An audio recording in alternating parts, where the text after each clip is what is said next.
It is the aftermath of the war to end all wars, and Europe begins to pick up the pieces. While many Germans find the limits imposed on them under the Treaty of Versailles restrictive, a loophole leaves them free to experiment with rocket power, not yet considered an instrument of modern war. The VFR, a spaceflight society founded in Breslau, Germany, gathers together many rocketry enthusiasts. From just 3 members at their first meeting, the society flourishes, attracting hundreds of amateur rocketeers. And in 1933, one of these amateurs has some ideas that catch the eye of the newly elected Nazis. His name is Wernher von Braun. Working under a military grant, von Braun proposes to use liquid propulsion to power rocket flight and goes on to create the V-2 rocket. He also comes up with plans for a series of manned vertical takeoff interceptors. This exotic weapon would launch high into the air and swoop down on incoming bombers. But the German Air Ministry, unimpressed with the power of the proposed craft, cancel it in the planning stages.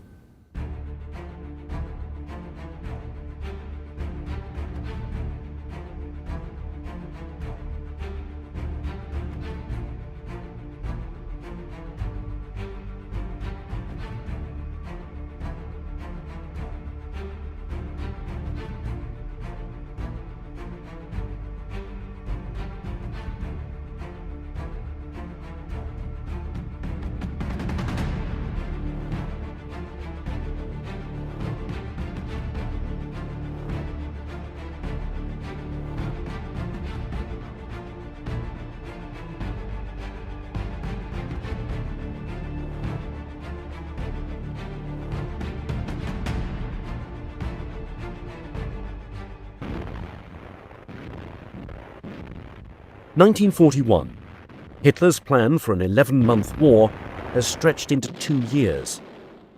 The German Air Ministry has a new rocket-powered interceptor in development, one slightly more conventional than previous efforts. The Messerschmitt 163, the Komet. If you want a brief description of it, it's like flying a runaway train. Before design plans are even complete, General Oberst Ernst Udet orders 70 of these wonder planes into production. You could describe the Komet as a manned surface-to-air missile. It was not designed to fly long distances. It was designed to take off, climb very fast, shoot down bombers, come back down as fast as possible, land as safely as possible, which could be a neat trick, be refueled, reloaded, and then go up again. That was the theory. In practice, it proved rather more complicated than that. From the mind of Alexander Martin Lippisch, the Komet is a swept-wing design, but with a novel twist. There's no tail wing. Formerly the director of a glider research group, Lippisch understands the need to reduce total drag on a fast-moving aircraft. This he achieves through his tailless design. As he explains, birds have tails because birds fly slowly, but the Komet is meant to fly fast. The original designer of that family of aircraft, the flying wings, sort of the tailless aircraft, was Alexander Lippisch. I won't try to pronounce it, but Alexander Lippisch, great aerodynamicist, extremely brilliant gentleman, had done some work before the war on tailless aircraft. He was asked to develop something of a more military nature. Production of the prototype begins in 1941, under great secrecy. And when it's finally fitted with its Walter's engine and ready for its first flight, the pilot, risking his life in the cockpit, is a man named Heini Dittmar. On October the 2nd, 1941, the Komet prototype is towed into the air by a Messerschmitt 110 and rises to an altitude of 13,500 feet. Once there, Dittmar releases himself from the 110, turns on the rocket engine, and roars forward, nearly breaking the speed of sound, and finally flying faster than 1,000 kilometers per hour. It's so rapid, things happen so fast, that It's the only time I've ever been in an airplane I felt was a jump ahead of me. The Comet prototype is a success, and plans for a fully operational version are given the highest priority. But as the war begins to turn against Germany, it remains uncertain whether the Comet can become operational in time. For Operation Sea Lion, the invasion of Great Britain, has failed, and Operation Barbarossa, the invasion of the Soviet Union, is failing. Need for a wonder weapon is stronger than ever, but development of the Comet Interceptor progresses far too slowly. And while the improved version, built to accommodate a larger engine and increased armament, is assembled and ready, its Walter's engine is not. Delayed in part by mechanical errors and in part by lack of support for defensive weapons, it's not until the summer of 1943 that the engine is finally delivered. But now there are new concerns. Although an extremely reliable engine, this reliability comes at a cost. For the engine is powered by two very volatile fuels, 3 parts C-Stoff, a powerful reductant, to 1 part T-Stoff, a deadly peroxide. When mixed, these fuels react instantly and violently, thus creating a powerful rocket propellant, but a dangerous working situation. What the Germans used was approximately 95% pure peroxide. That thing, when you put it on your skin, didn't make bubbles. It ate you, literally ate you alive. It had this extremely corrosive effect on human flesh, any flesh, which explains why the pilots and the ground crews had to wear special clothing. You had the equipment, the nozzles, the buckets, everything had to be used and segregated completely. Fueling, cleaning and refueling of the Messerschmitt Comet is a complicated and dangerous affair. To make room for both fuel tanks in the fuselage, the plane is equipped with jettisonable wheels. Every part of the engine, fuel lines and fuel tanks must be meticulously flushed out after every use. For if even one drop of T-Stoff mixes with C-Stoff outside the engine crucible, the entire plane will explode. But finally, on June the 24th, 1943, the improved version of the Messerschmitt Comet is ready for its maiden flight. The plane is towed out to the runway, and the pilot climbs in. He makes his adjustments and prepares for takeoff. The plane starts traveling at 200 miles per hour down the runway. It jettisons its wheels, pulls up 80 degrees, and rapidly climbs to an altitude of 40,000 feet in an unheard of 3 minutes. When the plane levels off, it quickly accelerates to speeds approaching 900 kilometers per hour, faster than any Allied plane could hope to match. It had a very, very fast dive, even with no power. And of course, it was entirely a clear weather machine, because when you ran your fuel out, you had to glide back to your airfield. The only thing was, when you got to your airfield, you had to make sure that you had no fuel at all aboard, because they were very explosive fuels, and even a hard landing and some fuel aboard would cause the whole aircraft to disintegrate.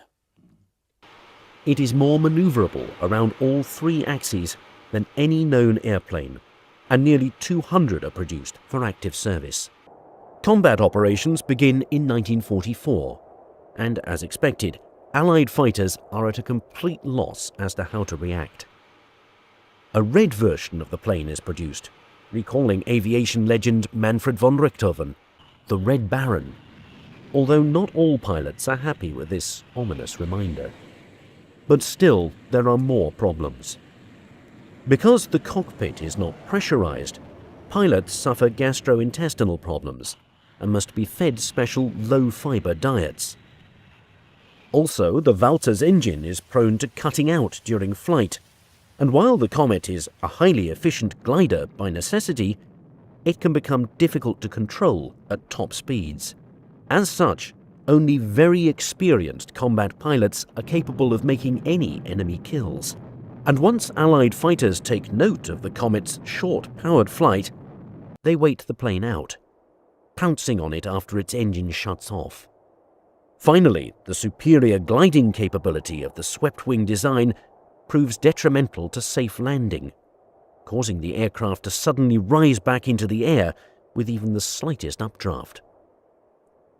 In short, more planes are lost to landing accidents than result in enemy kills. Messerschmitt and the Luftwaffe certainly knew that the Komet had limitations.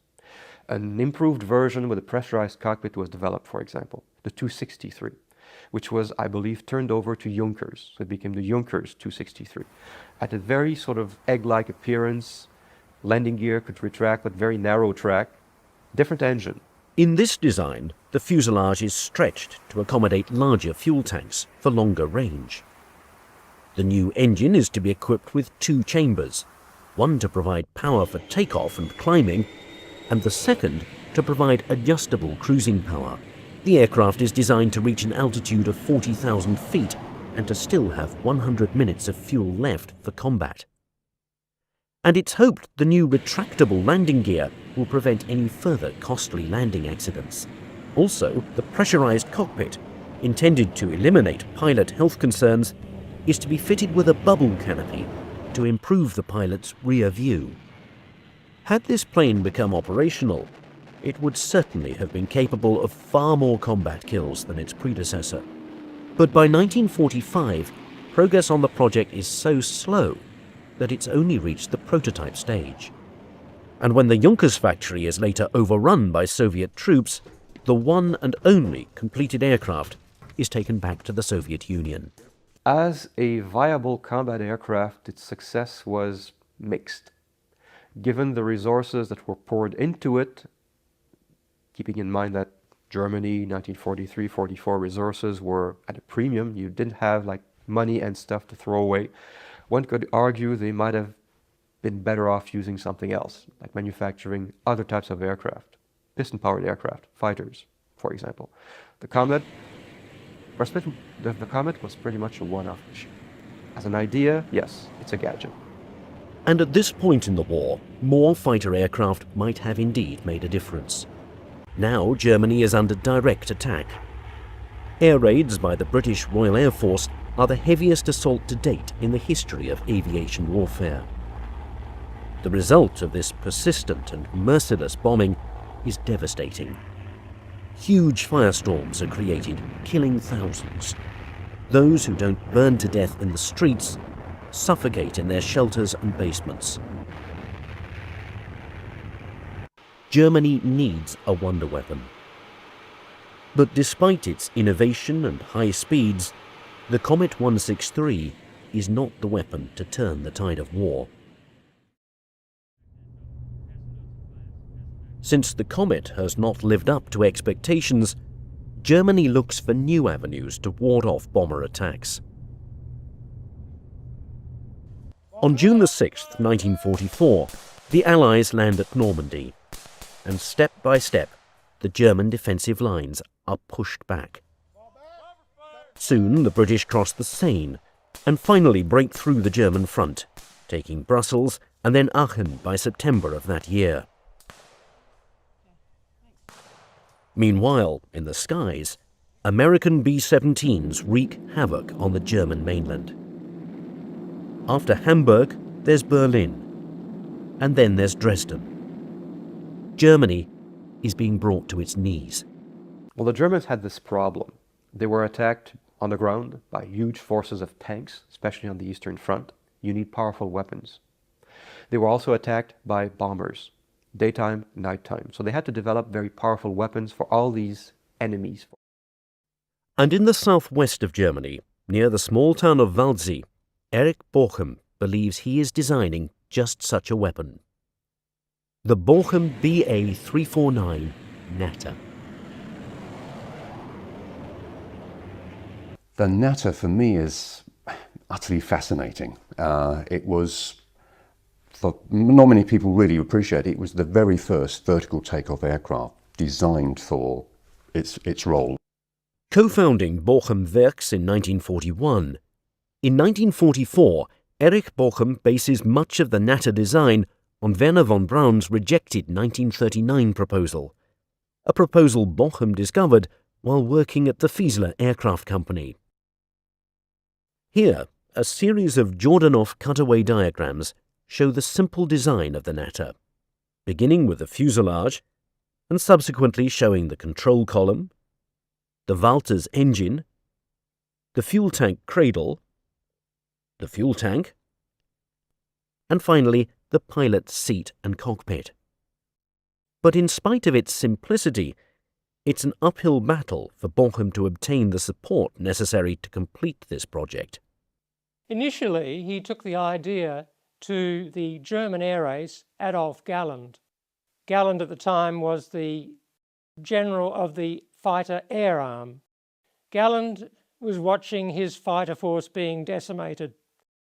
He was interested in any radical idea that might reverse this trend, so he could see the potential in the Natter. Unfortunately, however, Galland's hands are tied. While the German Air Ministry initially agreed to 150 planes, by late 1944 they cancelled the project in favour of designs further along in production. So seeing no other choice for Bachem, Galland sends him to make a deal with the devil. Heinrich Himmler, head of the SS.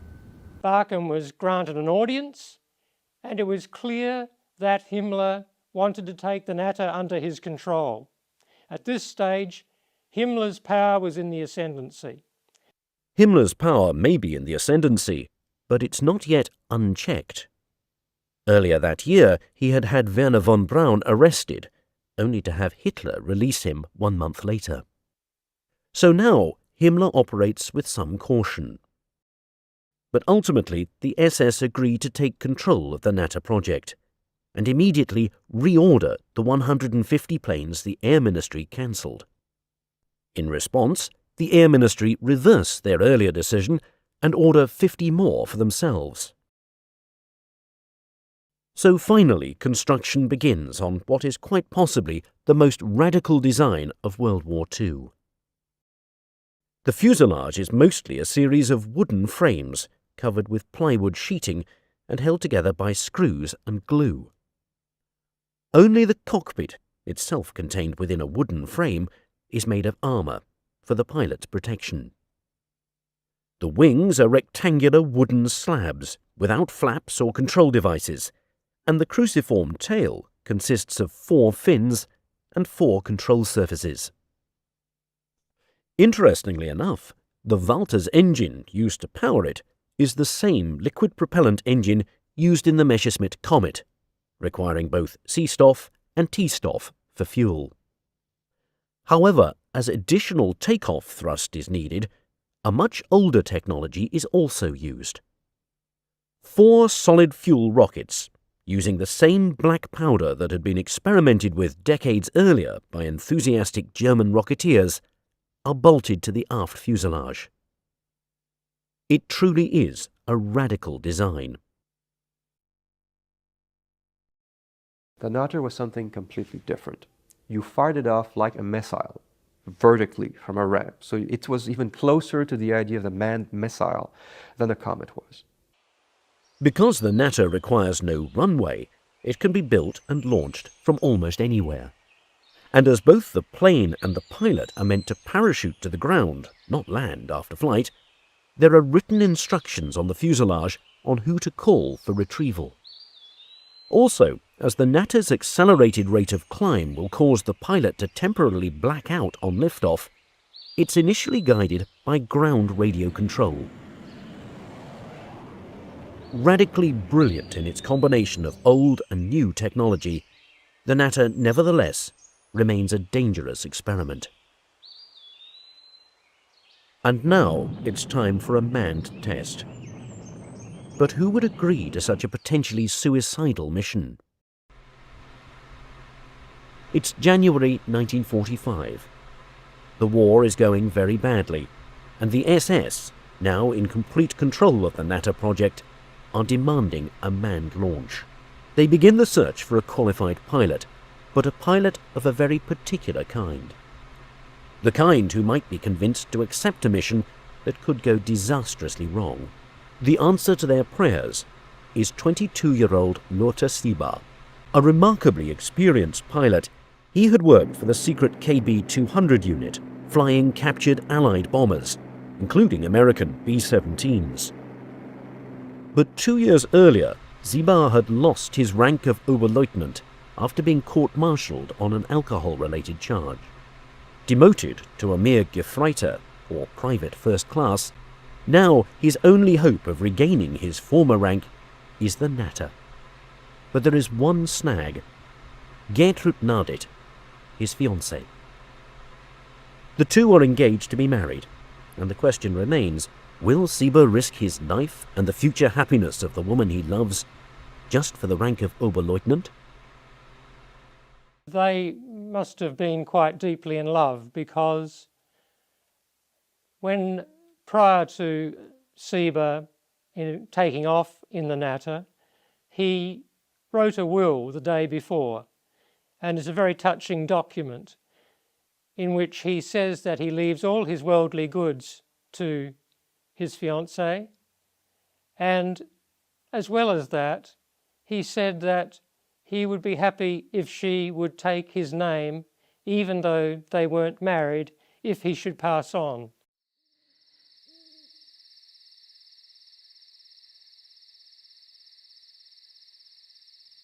So, on the same night he writes his last will and testament, he takes his wife-to-be to the launch site and tells her of his dream.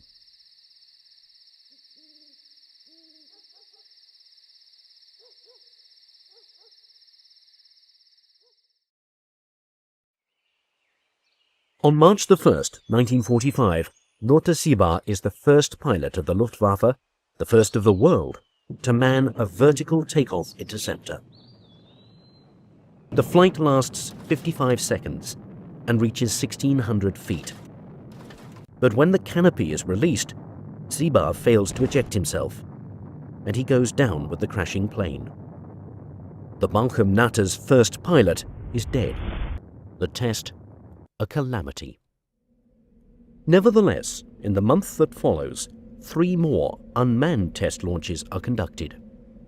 Shortly after that, the plane is put into operation, with a battery of 10 at Kirchheim, near Stuttgart. So it is, in April 1945, that pilots stand alert, ready at a moment's notice to launch the Natters and engage approaching enemy fighters. But the fighters don't come. The pilots are looking in the wrong direction. For the Allies no longer attack from the sky, but from the ground. On April the 20th, 1945, the US 10th Armored Division drives its tanks and troops into Kirchheim, and the next day crosses the A21 Autobahn into the Natter launch site. Fierce fighting ensues, but there are no Natter planes left for the Allies to capture. Under SS orders, they have all been destroyed. The first manned vertical takeoff interceptor never sees even 1 day of action. While the mere idea of a wooden supersonic plane is completely unheard of outside the chaos of the Nazi regime, had the Natter fought in battle, it certainly would have caused some damage to the Allied bombing force. For, as unpractical and dangerous as it is, the Natter could still reach a height of 30,000 feet in a matter of minutes, and would be prepared to fight the enemy with a salvo of high-powered rockets. Having no cannon, the Natter was fitted with rockets, unguided rockets, 55mm Orkans. They would be aimed visually at the pilot. Once he got close enough, he fired them at the bomber. Hopefully 1 or 2 would hit the aircraft. And once that was done, being unarmed, the pilot would sort of break up the aircraft. That's how it worked. It would pull a lever, the canopy, the cockpit section would go one way, the rear of the aircraft would go another way. Both sections would come down, hopefully in one piece, to be reused. The end would come down by its own parachute, the front part of the fuselage would come down by its other parachute, and at a certain safe height, the pilot could actually just get out and come down by his normal parachute. The catch is, it was another gadget. If the Komet was a bit of a risky gadget, the Natter was a very risky gadget. Shortly after Germany's defeat, a complete but broken up Natter airframe is discovered at the German Research Institute for Gliders near Salzburg. Later, 3 more operational units are discovered in a meadow near St. Leonhard in Austria, and at least one of these units is quickly evacuated to the United States for further study. But there, the plane is scorned and scoffed at. The Natter was not a good idea, was not a good airplane. It was completely impractical. It was damn dangerous. What were they thinking of? I mean, this question of desperation again was in the air. The Germans had all these bright ideas, so they thought. They were completely unfocused. They had all these ideas, but they went nowhere.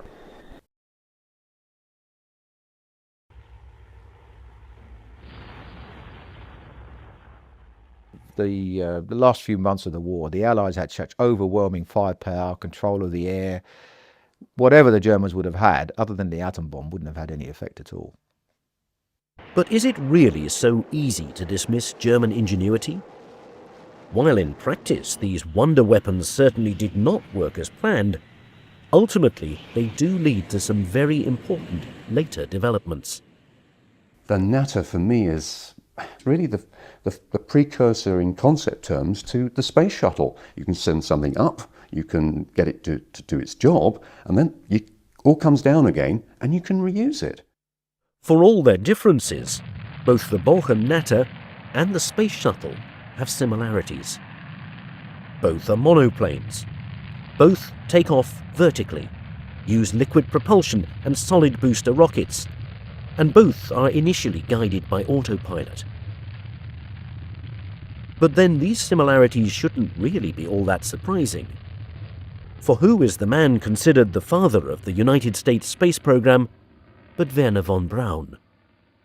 The very same man whose original vertical takeoff proposal inspired Erich Bachem to build the Natter, thus cementing the legacy of Hitler's rocket men.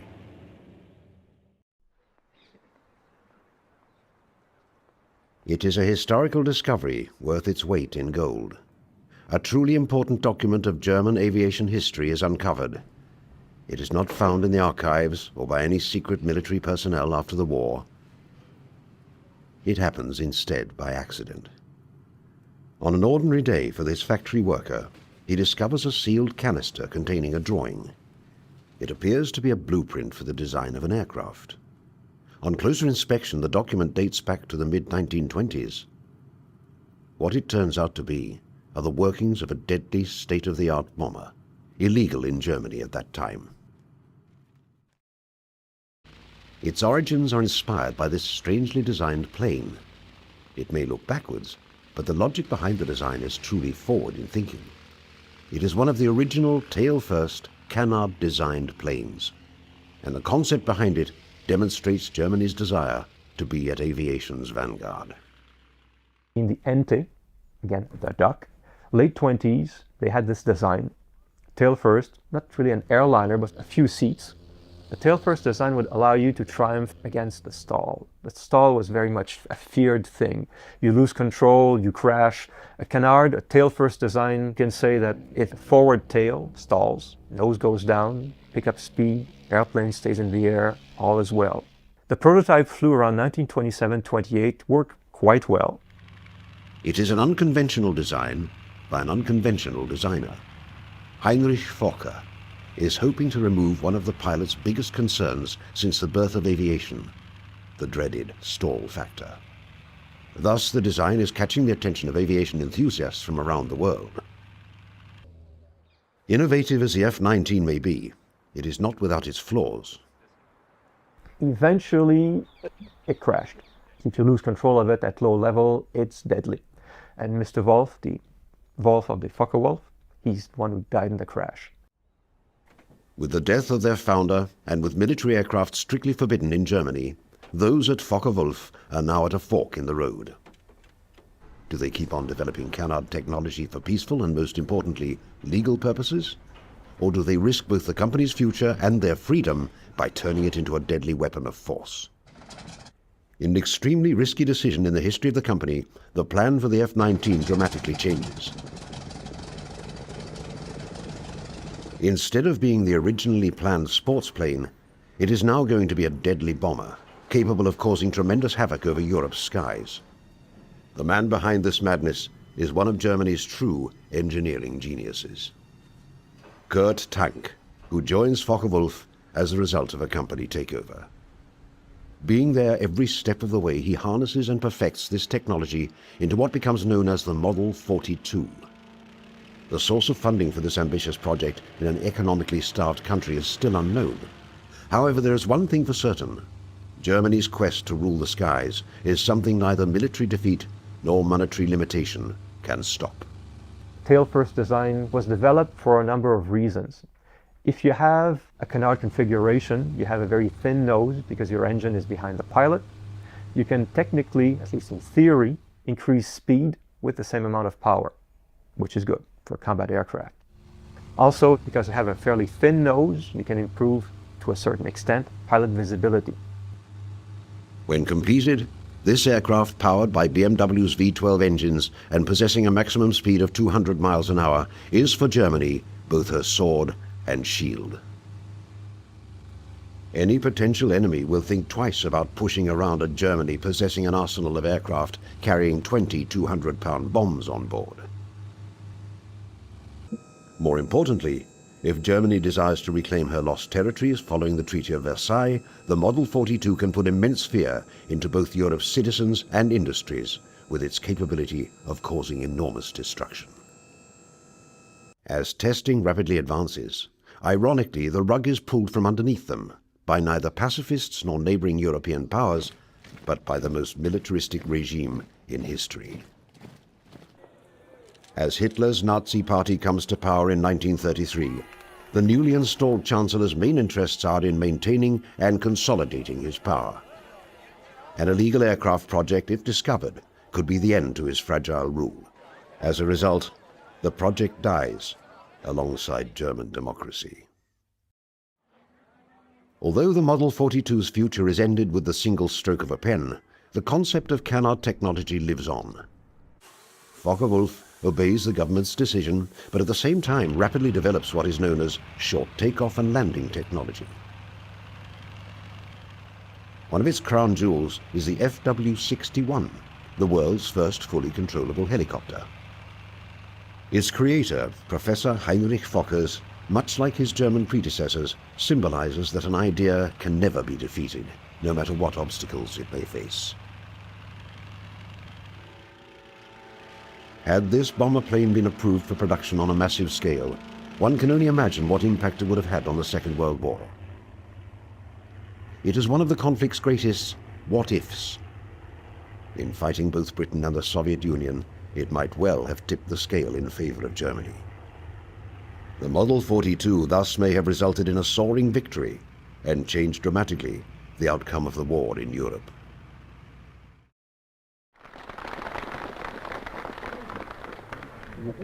I name you hero and wish you good luck and Godspeed to all who fly in this type.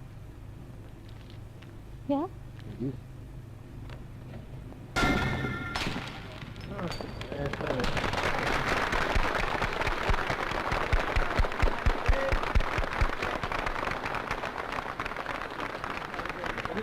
Thank you very much. Despite the enthusiasm at Handley Page, the mood in England at this time is anything but cheerful. By 1937, the drums of war are beginning to be heard across the nation. Never has this been more evident than at these factories, where the Harrow is being introduced in an attempt to showcase Britain's military power. Unfortunately, it is technologically years behind the now cancelled Model 42. With $400 million being spent on aviation in a single year, the government assures its citizens that they have nothing to fear with this powerful weapon on their side. However, the question remains as to whether these bombers can stand up to the growing German threat. These fears are finally realized as Britain's cities are repeatedly bombed by the Luftwaffe, causing enormous destruction and loss of life. The Blitz has now focused the world's attention to what the bomber is capable of doing. The nation everyone is looking to is in dire need of a solution to this deadly problem. It may be one of Britain's most unusual designs for a plane. At Miles Aircraft, this prototype, known as the Libellula, marks not only the resurrection of the canard design, but also exemplifies a company truly thinking outside the box. People were very appreciative of the fact that Miles had this wonderful innovatory streak in them, and that they might come up trumps with something. During the war in Reading, Berkshire, the factories of Miles Aircraft are working overtime, making a substantial contribution to the nation's war effort. What is capturing the imagination of the company's top designers is the reconstruction of a revolutionary aircraft. A plane that will capture massive attention with a design so futuristic that it is years ahead of its time. Hard at work with their initial sketches by ambitious and intelligent designers, the canard plane is reborn. In this factory, British men and women are side by side, hard at work putting together this complicated design. While their soldiers are fighting on the front lines, these workers have stayed behind. Their job is to maintain the production of wartime equipment on the home front. And a mighty task for them is to construct this unusual plane possessing a tandem wing arrangement, requiring countless hours of labor. Unlike standard aircraft, the Libellula M35 has its wings at different heights and at different lengths. The reason for this is that the lesser wing acts as a forward-mounted stabilizer, thus improving control, especially in regards to landing. With its shorter wingspan and not requiring them to fold, when completed, the M35 is to be used as a carrier-borne naval fighter. Its sister plane, the second of the Libellulas, with an additional engine, is intended strictly for bombing purposes. Its creator, George Miles, says that when completed, the plane will resemble a dragonfly. In just 90 days, the first plane is built, remarkable for its time. Those at Miles Aircraft are determined to see what this plane can do once it is up in the air. Getting the plane ready for flight, engineers are putting the Libellula in position. As the final inspections are being conducted both underneath the plane and in the cockpit, the company, having a huge investment in the aircraft's success, hopes to put it into mass production shortly, pending government approval.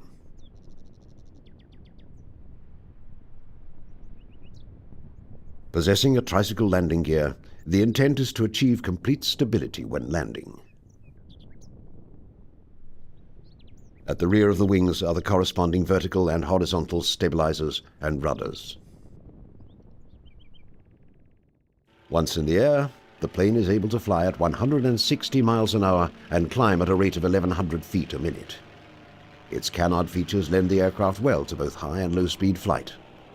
With all of its advantages, however, the Libellula is not without its drawbacks. So the Libellula, the problem was to control the aircraft for takeoff and landing. It had two sets of flaps with 5 settings for each set. So you had a potential 10 combinations. This was difficult because getting the right combination was one thing, because every time you changed the combination, it had some effect on the controllability of the aircraft. And it was really impractical. Complexity becomes its Achilles heel. And despite the optimism from those involved in both the flying and the making of the plane, the military situation at the time dictates that the Libellula must come in for a political landing.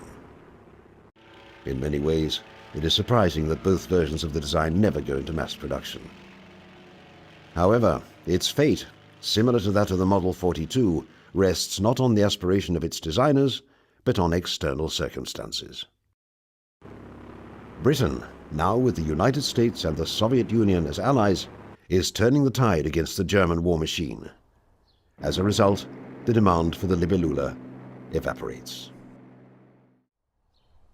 With prospects for the canard design now looking all but dead, miraculously, it once again is resurrected.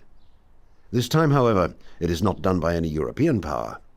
Instead, it is done across the Atlantic Ocean, in America, the birthplace of aviation. Here, the canard design is reincarnated. The United States, referred to by Japanese Admiral Yamamoto as the sleeping giant, has awakened. Having an industrial capacity second to none, geography is the country's greatest asset. A massive labor force working uninterrupted without fear of factories being bombed is Uncle Sam's greatest advantage. And aircraft production is no exception. In terms of quantity, the United States is the undisputed champion. No European nation can even come close to their rate of production. However, while the country leads in quantity, it is quality that one aircraft company aspires to excel at. But there was definitely a potential there. So Lockheed started to look at what kind of airplane could be designed around a turbine engine for high-performance aircraft. It is Lockheed who believes it has the jet-powered solution for the fighter. One of its most secret projects of the war is the L-133 prototype, which is tested to see if this new technology can be harnessed into something tangible for the United States military. Thus, the canard design, an important component of the project, rises from the ashes. At first, the Army Air Force show interest in the project. The emerging military-industrial complex, however, dictates the final decision, with it becoming a case of quality versus quantity that ultimately determines the project's future. They looked at it and sort of, well, this is all very interesting, but you have an engine that's a wee bit on the complicated side, and you're producing Hudsons for the Brits, Lightnings for us, you're producing light transport aircraft, and in some cases, like Lightning, for example, your deliveries are good, but may not be quite as good as we would like them to be. And you want to get involved in the design of a new type of engine and a new type of aircraft. Please slow down. Our enthusiasm is not necessarily there. With war raging on in both Europe and the Pacific, a policy of producing what is known and reliable is enacted. Every second must be accounted for. With the possibility of the model not functioning properly, precious time must not be spent testing the unknown. Thus, the L-133 becomes, much like the Model 42 and the Libellula, an aircraft whose potential remained unfulfilled. There is no doubting, however, with its state-of-the-art technology, the development of the L-133 would have brought canard technology to a new level. It is the right place, just not the right time for Lockheed. To the employees at Curtiss-Wright and canard enthusiasts, deliverance has arrived with the XP-55, known as the Ascender. With the main wings located at the tail end of the fuselage, it is certain to attract attention due to its unique design.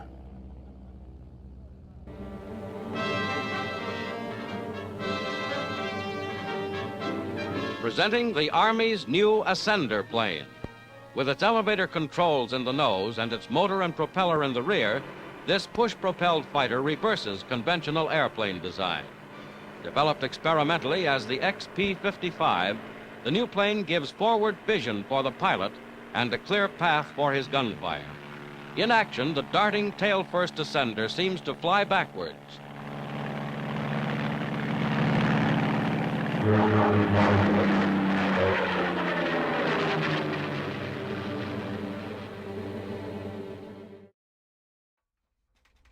Its origins lie in an Army Air Corps flirtation with unconventional aircraft design. And nothing defines the unconventional like the tail-first plane. Despite a policy of turning out proven aircraft on a massive scale, there is some room for experimenting. Originally intended as a design to be powered by Pratt & Whitney liquid-cooled H engines, it is perhaps the best chance canard technology has of becoming more than just a blueprint or a workable prototype. Mass-scale production is the ultimate goal of its enthusiasts. After extensive testing, it appears that the Ascender is the best hope in achieving this goal. The Air Corps is impressed so far and asks for 3 prototypes to be built. The plane's future, however, comes crashing down with its first prototype. A stalling malfunction results in the first Ascender taking a 16,000-foot nosedive. As the company attempts to fix this problem, competing technology is evolving faster than XP-55. In the end, the project is cancelled indefinitely. It is not worth either the government's time or money, to further pursue such a risky endeavor. Despite its name, in the end, the plane does nothing but descend into the depths of aviation history. By 1945, as Japan enters the fourth year in its war against the United States, the sleeping giant that Admiral Yamamoto feared would awake is now on his nation's doorstep. After massive casualties on both sides, American military power is successful in pushing back Japanese forces through both its superior air and sea power. The American mainland remains untouched after Pearl Harbor, with military production skyrocketing. Japan, a nation that seemed invincible in early 1942, is now feeling this incredible American force wreak havoc over its mainland. In particular, Japanese cities and their inhabitants feel the horrors of an air war that does not distinguish between military and civilian targets. American B-29s, leaving from the islands of Guam and Saipan, fly a total of 107 bombing raid missions on Japan's cities in just 1 year. One particular raid that takes place on the night of March the 9th destroys 250,000 homes and burns almost 100,000 citizens to death. In General MacArthur's historical report, he writes that the effect of these raids rocked the nation to its very foundations. With each passing month, the casualties keep escalating, with nearly 3 million people killed. Mass famine is spreading, with an estimated 10 million people suffering from serious malnutrition. Japanese Admiral Matomi Ogaki, writing in his diary on June the 18th, asks, "Does the enemy intend to destroy all of the cities in this country?" General Curtis-Wright Me, a key architect of this bombing strategy, pledges to bomb and burn them until they quit. The only problem for LeMay is that with a schedule of approximately 16 burn jobs on urban industrial areas every 3 to 4 days, by mid-August, American bombers will run out of cities to destroy. Japanese air forces are proving incapable of preventing this mass destruction of their homeland. A carrier raid in March of 1945 results in 161 out of 193 Japanese aircraft being shot down by American forces. Vice Admiral John S. McCain pledges to hunt down and destroy every damn plane in Japan. Despite the much-feared kamikaze tactics being employed by Japanese pilots, American military leaders are no longer planning the possibility, but the eventuality, of Japan's surrender. The maps being used by both the Joint Chiefs of Staff and the President show that whether it is through a ground force invasion or through the dropping of an atomic bomb, Japan is a nation on the brink of defeat. The only decision being made by the political and military leaders of the United States is which course of action they should embark on in order to achieve the goal of an unconditional surrender. To those Japanese military leaders who are in their last throes, their hope is to develop a highly maneuverable interceptor plane to act as an antidote against American B-29s. The Shinden aircraft, developed by Kyushu, is the only aircraft with a canard designed to be ordered into quantity production during the Second World War. Equipped to hold one pilot and having a wingspan of 36 feet, armed with 4 30mm cannons and a top speed of 466 miles per hour, in addition to its important canard features, the Japanese military is hoping that Shinden holds the answer to solving the problem of the B-29 bomber. Work begins in June of 1944 to develop this plane, whose name translates to Magnificent Lightning.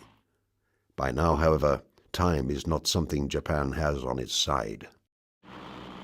Although the first prototype of the Shinden flies on August the 3rd, it is simply too late to prevent a devastating American attack. 3 days after it is tested, the first atomic bomb is dropped on Hiroshima. 3 days later, the city of Nagasaki is dealt the same blow. With these 2 bombings, in addition to the Soviet Union declaring war against Japan, the demand of unconditional surrender is met on September the 2nd, 1945, marking the end to war in the Pacific. The story of the Shinden remains one of the greatest what-ifs in Second World War history. Had Japanese production and testing begun earlier, Would this aircraft have been able to stop American bombing plans as hoped? If the jet technology for this aircraft arrived in time, would the Shinden have been to Japan what the Spitfire and Hurricane had been to Britain in its time of need? For it remains an unknown piece of canard history.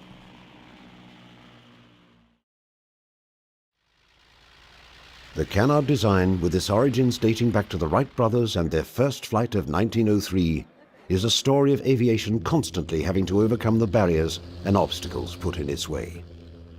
It is a story of emerging and innovative technology locking horns with the politics of its time. Whether it is a result of a new government taking power, the policies of production, or of a country in desperation, canard technology never soars above these barricades in the first half of the 20th century. There is no doubting, however, what canard technology represents in the history of aviation. It symbolizes the innovative spirit, and it symbolizes the proud heritage of aviation. The canard design is to be remembered through its planes and by the people that created them.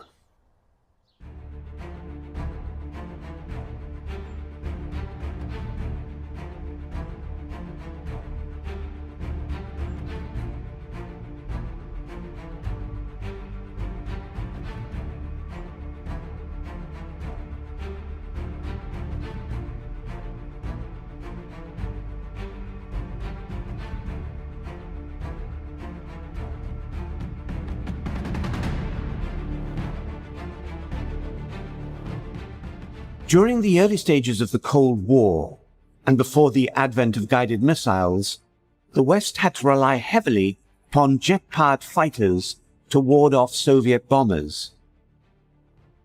For some time, the only effective armament for these fighters were barrages of unguided missiles. One of the changes that took place in the 1950s involved air-to-air weapons. It had been traditional until then that combat airplanes would carry machine guns or cannons. And everyone knew and everyone said that fighters need guns, except when they didn't say that. And they didn't say that when they were talking about defending the United States against bomber attack. They designed several types of interceptors that used partly or entirely unguided air-to-air rocket projectiles. At first, each interceptor would just have one opportunity to fire in a gunshot approach with a weapon from a bygone war. The B-29 was more expensive to develop than the atom bomb. It was so complex to build that some manufacturers are said to have taken on other projects just to avoid being selected to assemble this most advanced flying machine. Even Boeing didn't really want the task of building their own creation. In the end, the Army Air Force took over much of the management, although Boeing, Bell, and Martin still had to deliver. The B-29 was cloaked in secrecy throughout its early development. Occasionally details were released, but this was really disinformation to confuse the enemy, who by 1944 had seen enough of the superfortress to fear its destructive capability. In one such subterfuge, a single B-29 was landed near London to convince the German High Command that many other B-29s were to follow. The result was that Germany took extensive precautions to counter the superfortress, although none were necessary as the United States never planned to attack Germany with B-29s. The war against the Japanese Empire was a very different matter. Japan was the target that the superfortress was conceived and built to attack. Rushed into service, many early B-29s flew over Japan with technical problems, particularly with engines overheating. One safe haven for a damaged and struggling superfortress was the Soviet port of Vladivostok. At this time, Russia was not a combatant with Japan. In fact, it was technically a neutral power that could not give support to either the United States or Japan. At least 3 B-29s were forced to land in Vladivostok. They were promptly seized, repaired, and flown to Moscow. Just before the Japanese surrendered, Russia declared war on Japan, which made them a US ally in the Pacific. But Russia still refused to return the 3 B-29s. American wisdom was that a superfortress would be technically too sophisticated for Soviet engineers to replicate. And that view prevailed for several years, even as the Soviet relationship deteriorated from ally to enemy. However, in 1947, at Moscow's annual Aviation Day parade, 3 B-29s appeared overhead.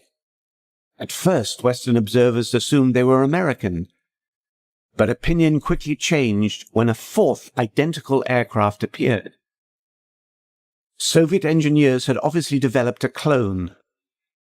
This was bad news on the aviation front, but worse still was the knowledge that the Soviets had for some time breached Western security and had gained access to atomic secrets. The Los Alamos project alone had at least 3 Soviet spies in its workforce.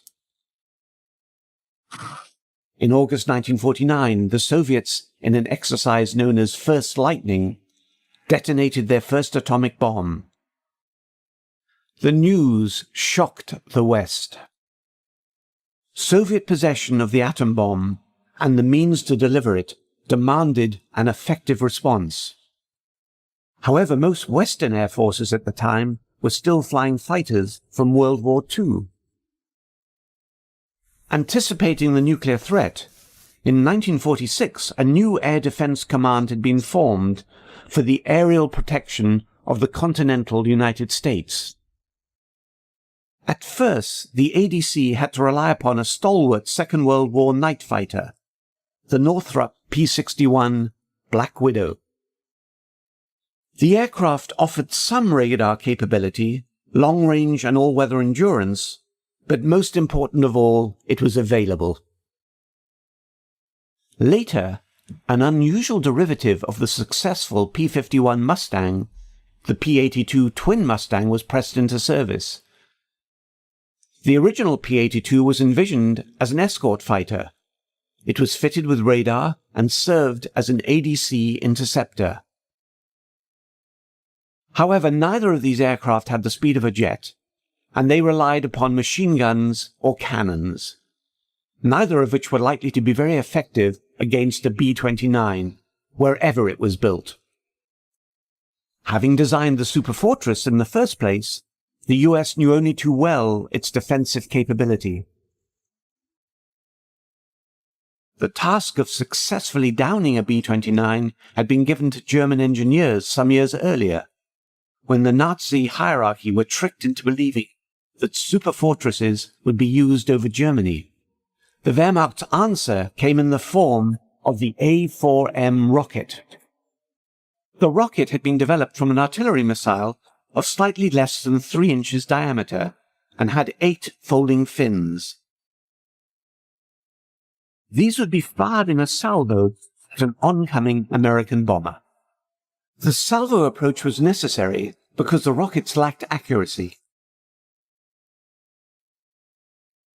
Allied intelligence had been aware of the A-4M's devastating effect when they hit a target, especially when coupled with the speed of an Me-262. Against this arrangement, the Allies had no answer. One of the weapons that really, I think, would have been a very frightening thing if it had gone much further was the Me-262 armed with the R-4M rocket missiles. Now, they had 2 batteries or 2 racks of 12 in each wing, and they were used right at the end of the war. Not in a great deal, but when they struck a bomber, it wasn't a question of damaging it, downing it.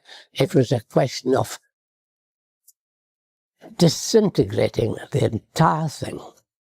it was a hit was total destruction. The technology was really quite basic. In the 262's case, the launch platforms were basically carved out of wood. Other German interceptors using the A4M were fired from a simple metal tube nicknamed the stovepipe. Apart from the A4M's motor, the only other technology it employed was its folding fins, which snapped open after launch. FW-190s and Me-262s were adapted to use Germany's new rocket defense. However, there was one aircraft that was built around the A4M, extremely ambitious and reflecting the desperate state of the Third Reich. The Bachem Natter's sole reason for existence was to deliver the deadly folding fin rocket. The Natter used a chemical-driven Walter rocket as its main motor. 4 solid-fueled rocket power plants aided its vertical takeoff. Bachem's design only flew on one occasion and killed its young pilot in the process. But knowing of its deadly potential, Allied ground troops were to prioritize the capture of anything to do with the A4M. Fast forward to 1949. NATO gives Russia's clone nuclear bomber the codename Bull. By this time, some of America's first-generation Air Defense Command jets were close to delivery. Many of them were developed for use with 2 valuable assets that would help reduce the Soviet threat. Firstly, the US had improved on the A4M concept with the introduction of a 4-finned, 2.75-inch rocket that would ultimately be named Mighty Mouse, after the popular cartoon character of the time. Quite a few of the aircraft projects in the 1950s did away with the gun. It was thought the gun, and in other words, close-in fighting was no longer required. It would be air-to-air missiles. But you can only carry a small number of missiles at the time. And so an alternative to the gun was the unguided rocket. In America, the version was known as the Mighty Mouse. Airborne radar was also coming of age. First employed at the end of World War II, it was now ready for use in conjunction with ground radar. Radar was particularly important when employing fighters known as interceptors, as they are required to fly at night and in all weather conditions. In 1945, the US Army Air Force was preparing to enter the jet age and had asked for submissions for a jet-powered night fighter to replace the propeller-driven aircraft it then had in service. A serious contender for this contract was the Nighthawk, a 4-engined dual-seat interceptor from the Curtiss-Wright company. The Nighthawk's failure to perform in flight tests in 1948 led to the demise of the Curtiss-Wright company. Instead, Air Defense Command chose a contender from Lothar. The F-89 Scorpion had 2 engines for safety and dual seats, one for a dedicated radar operator. The Scorpion was to be equipped with cannons because Mighty Mouse was not yet available. Delays in delivery of the F-89s had the advantage of enabling them all to be fitted with folding fin rockets. In fact, the Scorpion could carry 102 of the rockets.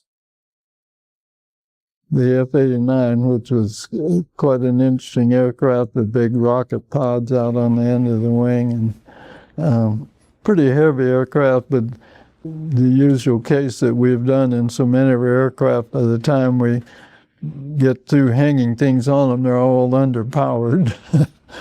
and the F-89 didn't last long, but it was one of the airplanes in the air defense development that took place as we moved into the Cold War time frame and our expectations that we might have to fight Russia. However, late delivery of the F-89s at this very sensitive time in history led Air Defense Command to order 2 other interceptors as immediate backup. Lockheed calculated that they could convert the T-33 trainer to a 2-seat interceptor using up to 75% of the Tu-33's parts, a major saving in money, and more importantly, time. ADC was very impressed, as the first flight of the XF-94 was made just 3 months after the contract was signed. The latest C version of the Starfire carried Mighty Mouse rockets, just as they were starting to become available. The second backup for the Scorpion was a North American aviation project. The company's F-86 Sabre had been a major step forward in fighter design, but it was primarily a dogfighter, not an interceptor. But North American believed that the basic frame could be converted into the interceptor role. In the event, only about 25% of the original F-86 parts were used to make the F-86D or Sabre dog. Nevertheless, their unit cost was around 1/3 of the twin-engine Scorpion. Nearly all the 2,800 F-86Ds that rolled out of North American's plant were armed with the Mighty Mouse rocket. Like the Nazis' Bachem Natter Interceptor rocket, it existed solely for the purpose of delivering 2.75-inch folding fin rockets. The F-86D didn't have any guns. The F-86D Sabre carried a tray of these rockets under the pilot. The tray had to be extended, then the rockets could be fired. There was another interceptor that would be armed with the folding fin projectile, the Canadian CF-100. We had 2 rocket pods, 29 rockets each. And so there's 58 total, and it was a one-shot effort. So when you were into a bomber stream and locked onto the bomber, you would fire these things off, and it was essentially a shotgun type approach. You're bound to hit something. One rocket would do the job. Canada's Arctic region required an all-weather aircraft. Like the Scorpion and the Starfire, the CF-100 had a 2-seat configuration with a dedicated radar operator in the rear. Working in conjunction with a string of early warning radar posts, almost 700 CF-100s were built. They served for almost 30 years. So important was the project that Avro Canada cancelled its promising early jet airliner design to concentrate on its rocket-firing defender of North America.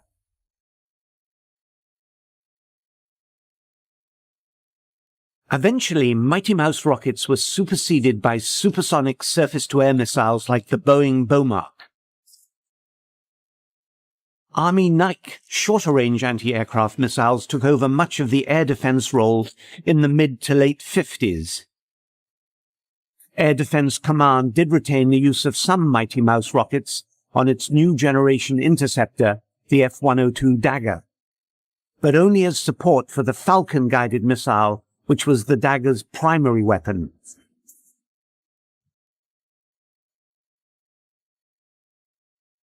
As guided missile technology improved, the Mighty Mouse was no longer able to compete for a spot on board U.S. interceptors. Unguided rockets. They didn't have very much range. They were unguided, and of course the moment you fired them, they were under the effect of gravity, so actually getting them to actually hit a target, anything beyond a very short distance, was really not much chance. And so needless to say, by the 1960s, this weapon wasn't carried very often at all.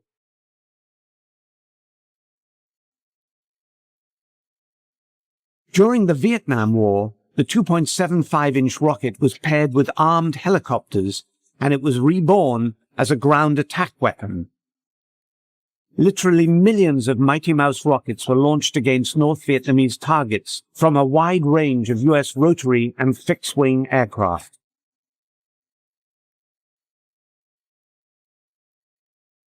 Specialized warheads could be fitted onto the rockets depending on their intended end use, be it anti-personnel, anti-tank, or basic target marking. During the Gulf War, the Apache helicopters that opened the air campaign by destroying 2 Iraqi radar sites with Hellfire missiles also carried Hydra 70 rockets, the modern-day incarnation of the Mighty Mouse. The folding fin rocket was born out of the Reich's desperate need to stop the flow of Allied bombers devastating its territory.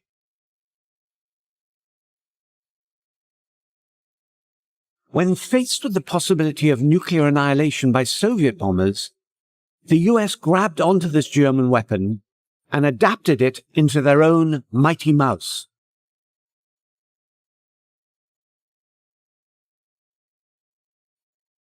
Those surface-to-air missiles and air-to-air missiles would relieve the Mighty Mouse of its intended mission of knocking down Soviet bombers, the folding fin rocket would find new life as a ground attack weapon, a mission it still carries out to this day. In 1938, Luftwaffe Chief Hermann Göring declares, "I completely lack the bombers capable of round-trip flights to New York with a 5-ton bomb load. I would be extremely happy to possess such a bomber, which would at last stuff the mouth of arrogance across the sea." 4 years after that statement is made, the nation of Germany begins to feel the industrial strength of America firsthand. Bombers begin pounding the Nazi regime day after day with attacks from England. With the United States means of production out of reach, any hope of retaliation seems impossible. Little do American leaders know that 3 planes are being developed in order to do just that. Messerschmitt 264, Junkers 390, and Focke-Wulf Ta 400 are being rushed into production to make it across the Atlantic in order to reciprocate this destruction. It is a project cloaked in secrecy for more than 70 years. Many details are sketchy, based on hearsay and unsubstantiated claims. Now take an in-depth look at both the planes and the possibilities they represented. Could they have tipped the scale in favor of the Axis so late in the war? Could they have actually made it across the ocean and back without refueling? Explore alongside historians and experts the story of the America bombers.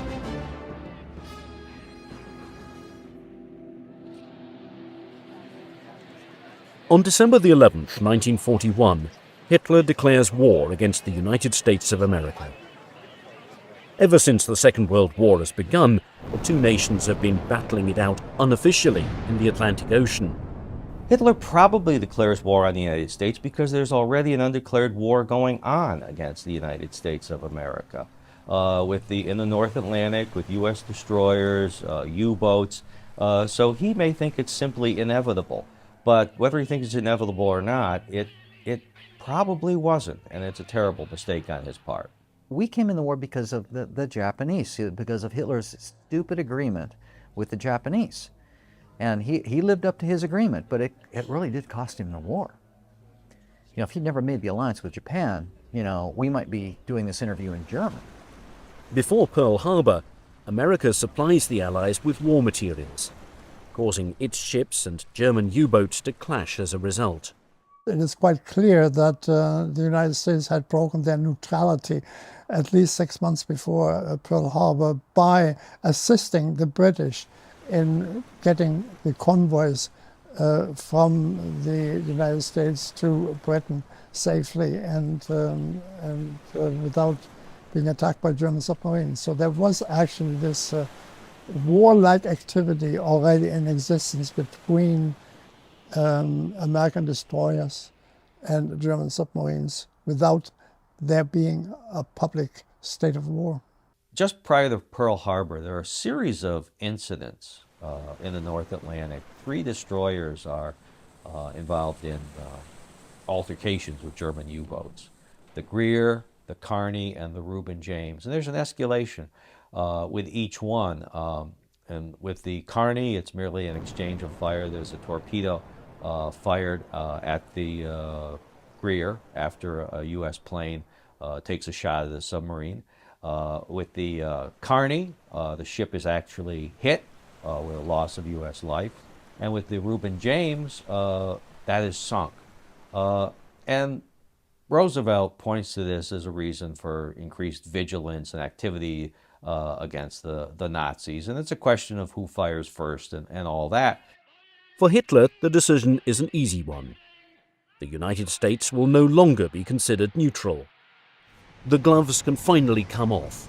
Its shipping capabilities are now fair game for German submarines. Once victory is declared over the Soviet Union, America and Britain will sue for peace. That is the Nazi plan. In less than a year, however, the exact opposite happens. Fighting against both Japan and Germany, the arsenal of democracy only grows stronger. The Americans again had the resources, they had the industry, they had the time, and this huge industry that could produce trainers, fighters, light bombers, medium bombers, heavy bombers, patrol bombers, any type of aircraft you can think of, and the tanks, and the trucks, and produce the gasoline, and the munitions, and everything else, and the ships. Huge navy. They could do all of that at the same time. The Germans couldn't. Factories begin turning out a plane every 5 minutes and a ship every day. American factories were in 24/7 production by the end of 1942, and in 43 and 44 not only armed one of the largest militaries in the world, but armed our allies as well, the British, the Soviet Union. In the course of the war, we gave somewhere around 50,000 trucks to the Soviet Union, 15,000 tanks, 7,000 aircraft. The United States has a unique advantage due to its geography. It does not have to worry about planes bombing their factories. It can go on producing at an unprecedented level.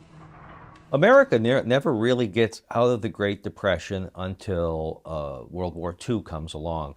The unemployment figures were as high as 14–17% in the late 1930s, and they really don't start to drop until America becomes the arsenal of democracy, supplying Britain and the Allies and shipping literally billions of dollars overseas. The Lend-Lease program ultimately is $50 billion by itself, which in the dollars of today is about $800 billion, a tremendous stimulus package for the American economy. They were delivering huge numbers of aircraft and tanks and vehicles, trucks, etc.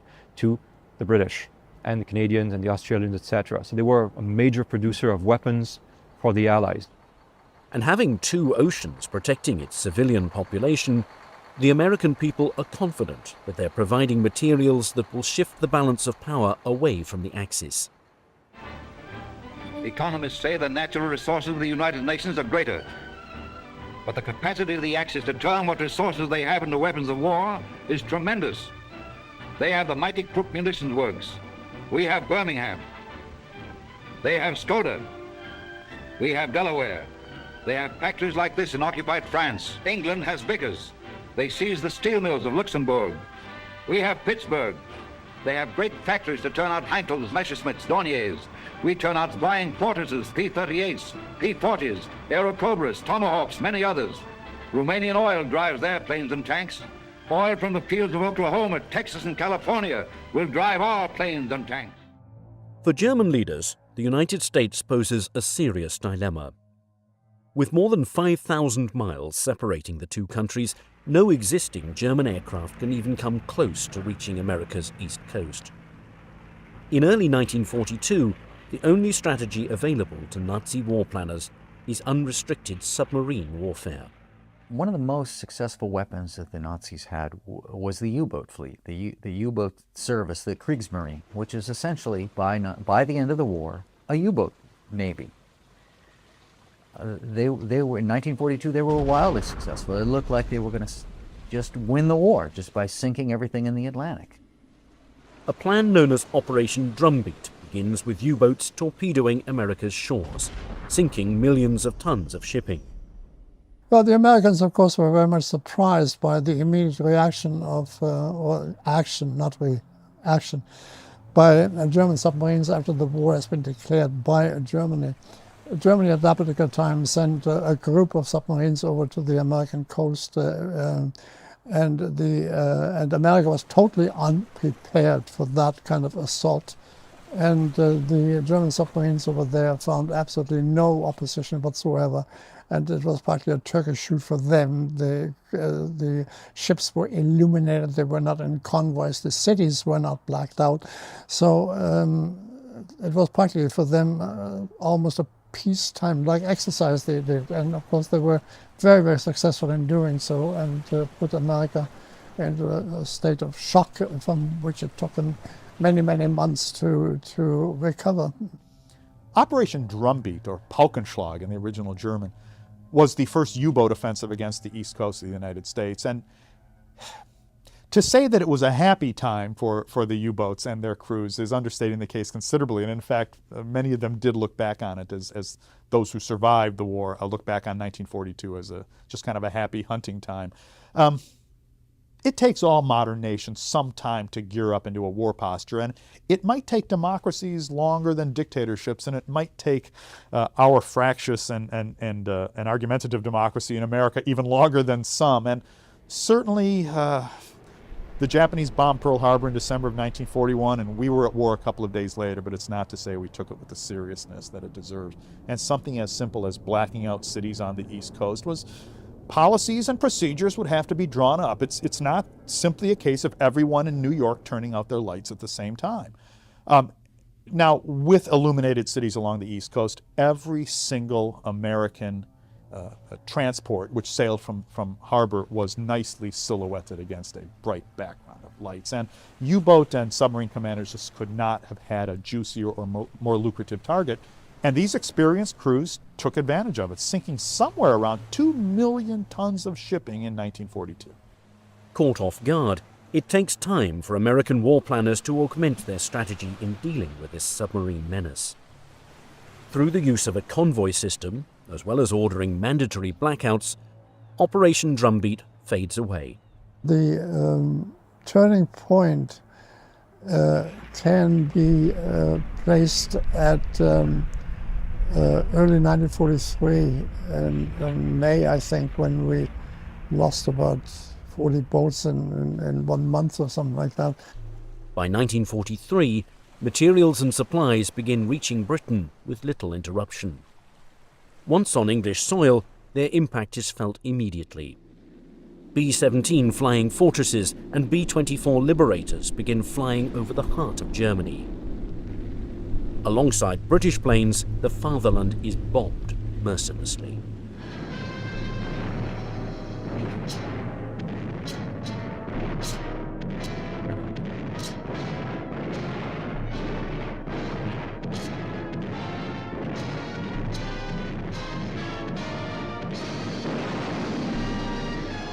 The offensive continues in greater and greater strength.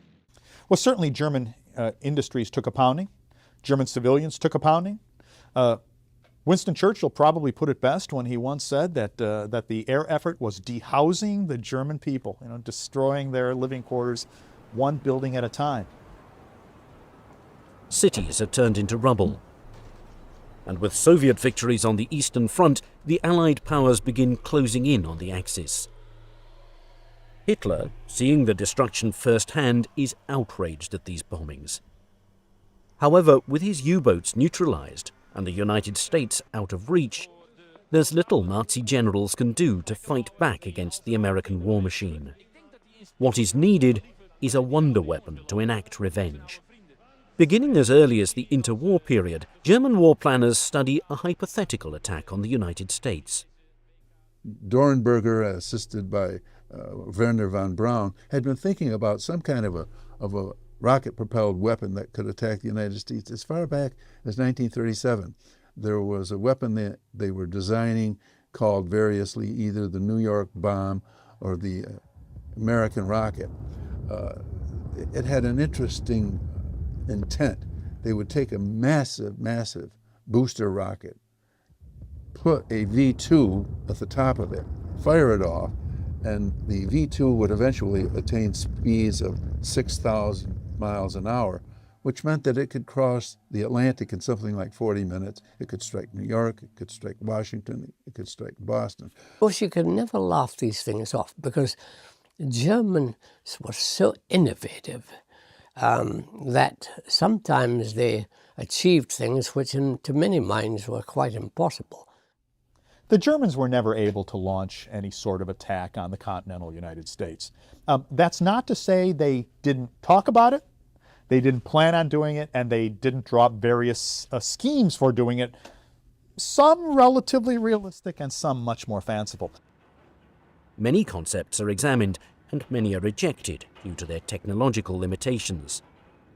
There was the notion, for example, of launching a V-1, the so-called buzz bomb, in some ways the distant ancestor of our modern cruise missile, of launching a V-1 from a ramp on the deck of a U-boat that had surfaced off of the American coast. Now, of course, the problem of getting a German U-boat to the American coast with a large ramp and a buzz bomb on top of it was never really dealt with. Some of these ideas even border on the realm of a science fiction novel. Likewise, there was a plan for towing a V-2. Now, the V-2 being the not-so-distant ancestor of the post-World War II intercontinental ballistic missile, of taking a V-2, encasing it in its own missile launcher, and then putting it into position on the back of a U-boat. The launcher would swing into a vertical position, that is a launch position, and thus then launch the weapon against an American city, presumably New York, and presumably Manhattan. Now, the problems with such a plan, of course, include getting, once again, that V-2 over the Atlantic Ocean, crawling with U.S. naval vessels of various shapes and sizes, not to mention our own submarine fleet, and doing so while trailing an extremely heavy and extremely obvious 118-foot-long canister without being detected. The most realistic and achievable weapon is a long-range bomber. In 1939, things in Europe were not going too well, and war clouds were beginning to erupt. It was then that Hitler realized, and some of the hierarchy in the Luftwaffe realized, that they may need something that could fly a little bit further than what they originally conceived. So they put out a specification to try and get a bomber that might reach the United States. Attacking the American East Coast with raids the same way the B-17 is attacking the fatherland. The Germans were very intent on finding some way that they could strike the United States by air. Besides having worked on rocketry, they were also developing a bomber. So the Germans realized that at one point, if you wanted to stop or at least put a brake on the production effort in the US, you would have to put some threat over their heads. The only way to do that would be to bomb them. Unfortunately for the Nazis, it's a goal that's difficult at best. For a plan like this to work, it must reach America and back without refueling. The problem that the Germans faced in building a long-range bomber is long-range. It had to go across the Atlantic, bomb New York City, maybe a little slack time there in case they ran into some fighters or something, and then it had to turn around nonstop without landing and fly back to Norway or the west coast of France, which this is a long trip, and nobody does this today. Your 747 doesn't do this today. They'll land in Europe or in England and refuel and check the plane out. They couldn't do this. The Germans couldn't do this. They had no way to land. So if you're going to do this in a round-trip fashion, you have to have a truly intercontinental bomber. And this is something the United States didn't have until the B-36, which was 1949-1950. Their best chance is with the Bollemann Voss 222 flying boat. But the odds of it making it back to the fatherland are slim to none. Well, I flew the 222, and I would certainly agree it could get to within range of the American coast. It was a pretty impressive flying boat. I do not believe that they could ever have attacked the American coast and got away with it, because So it had this tremendous range, and it was nice, quite nice to fly. It got quite light handling controls. It was very vulnerable to a fighter attack. Now, I just don't see it surviving any attack by any fighter at all, frankly. 12,000 miles would be needed in order to strike. No plane during this time can even come close in covering a distance this size. The Germans' longest-range bomber, the Heinkel 177, is encountering numerous problems with its unworkable tandem engine arrangement. They didn't really get around to building 4-engine bombers, and when they did, it was an off and on type of thing. So one general actually was fired over this idea that he didn't come up with a 4-engine bomber later on in the war, Ernst Udet. He was marginalized and then committed suicide, probably over this very issue. A plane of this magnitude must instead be designed from scratch. But they realized it would have to be a very long-range bomber. For all intended purposes, you're looking at the German equivalent of the B-29. And in order for it to work, an enormous amount of time and material is needed for production, development, and testing, something the Germans are lacking by this time. There were lies about the stocks of aluminium available. Production had not been rationalized, civilian resources had not been mobilized, and there was still a belief on the part of fighter pilots that quality was what mattered and that you would only get that by producing aircraft in relatively small numbers. So mass production was avoided. In 1944, Britain alone had 12 factories that employed more than 10,000 people. Germany only had 2. Despite these roadblocks, Adolf Hitler, having a fascination with wonder weapons, enthusiastically gives a green light to the project. The America bombers are born. To provide a buffer of relief, Nazi planners believe they have a perfect halfway point. The Azores, an archipelago of 9 islands located 900 miles east off neutral Portugal, is ideal for a project of this nature. Now they realized that the distances were huge. Actually, that's why they considered using the Azores as a base. It's halfway across, not quite halfway across the Atlantic, but it's certainly closer than bombing from bases in France. So there was definitely an interest there. In 1940, after the fall of France, Admiral Raeder strongly urged Hitler to occupy them before the Americans could get to the islands first. At one time, it was speculated, even Hitler suggested, that perhaps they should invade the Azores and take over the Azores and use it as a jumping off point for their long-range aircraft to fly to the States. Now, if German planes are given permission to land the same way German U-boats are allowed to dock, this geostrategic area would be worth its weight in gold. Having the range requirements significantly reduced, the plan to bomb America now appears more feasible than ever. What is needed now are targets.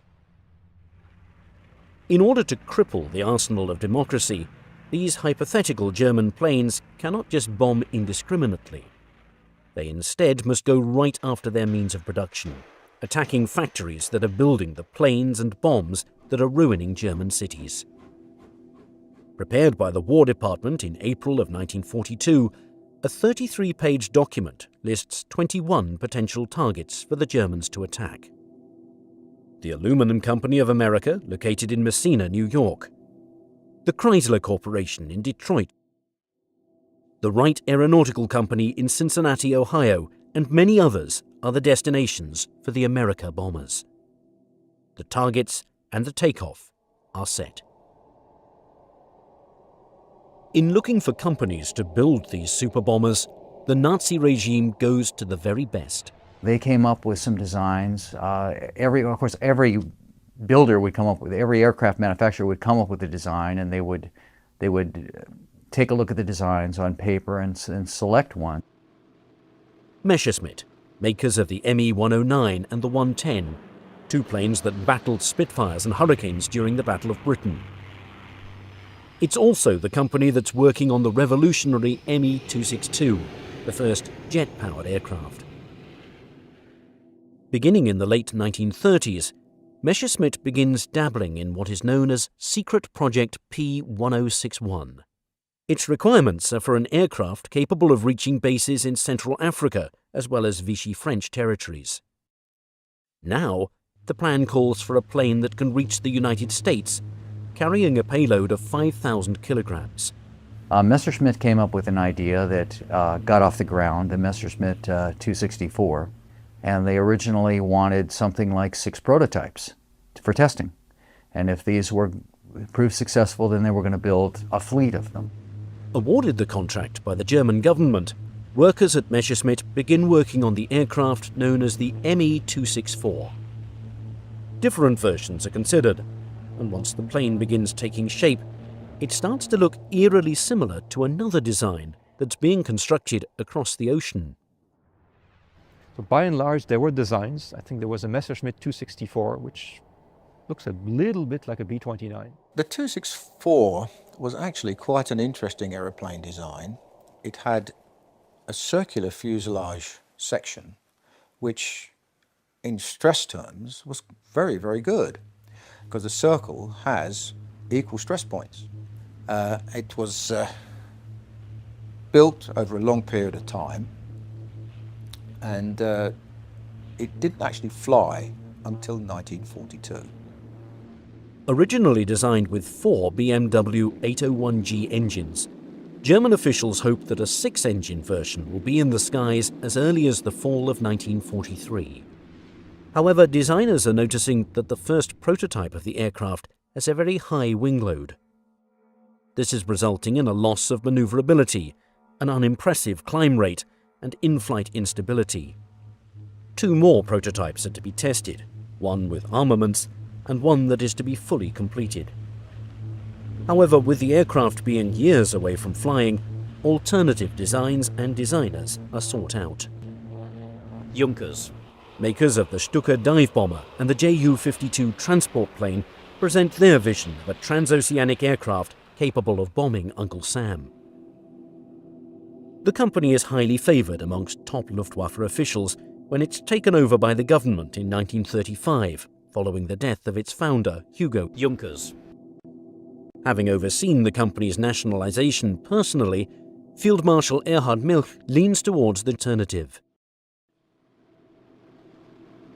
One of their planes already on the books is the Ju-290, an evolution of an earlier design with a greater wingspan, used for long-range maritime reconnaissance and bringing supplies to German soldiers, most notably during their encirclement at Stalingrad.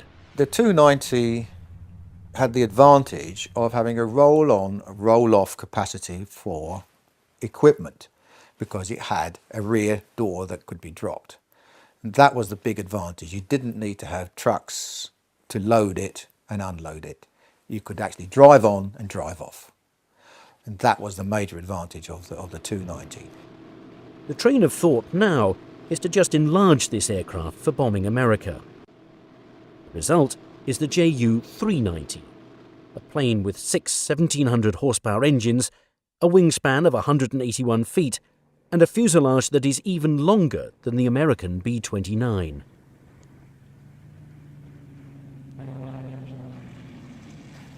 Junkers were actually adapting their Ju-290 aircraft into the Ju-390, which was actually a 6-engined aircraft.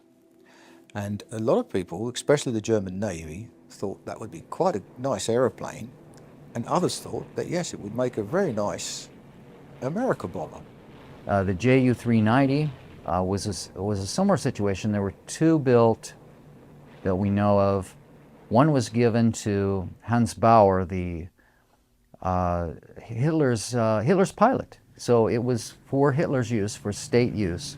So Hitler had a 390. Built at the Junkers factory in Dessau, the first prototype is able to make its maiden flight in August of 1943.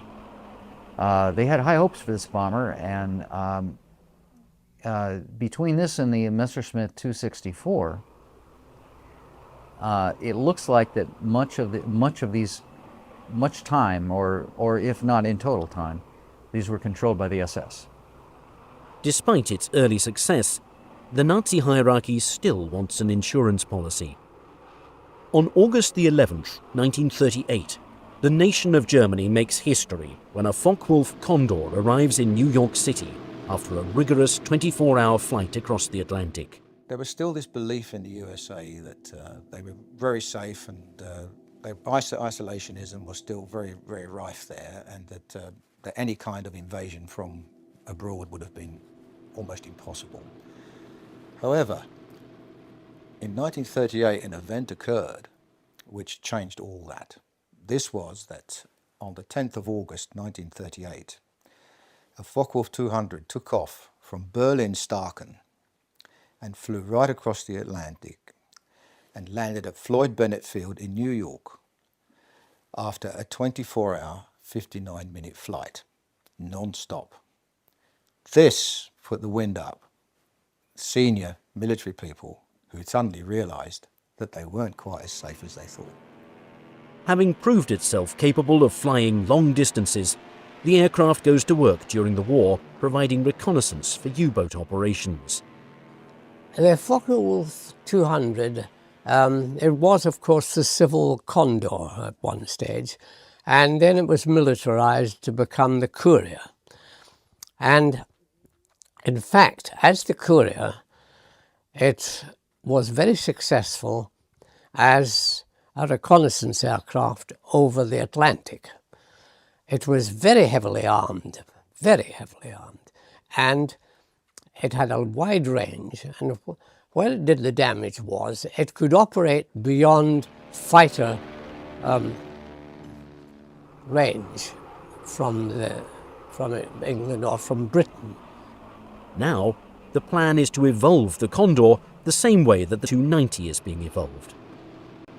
The result is the TA-400, consisting of 6 BMW 1700 horsepower engines. Just to keep this monster up in the air, an unprecedented 32 fuel tanks, capable of carrying 7,000 gallons of gasoline, are put on board the aircraft. Possessing a pressurized cockpit, 2 remote-controlled turrets, 20mm cannons, and a payload of 22,000 pounds. The third of the America bombers appears to be the deadliest. As Germany struggles to find a way to attack the United States, many options are looked at. Submarines, space rockets, and espionage are appealing, but the most realistic strategy by 1942 is a long-range bomber. 3 companies, Messerschmitt, Junkers, and Focke-Wulf, all bring their designs to the table and begin working on planes that can render a decisive blow against America.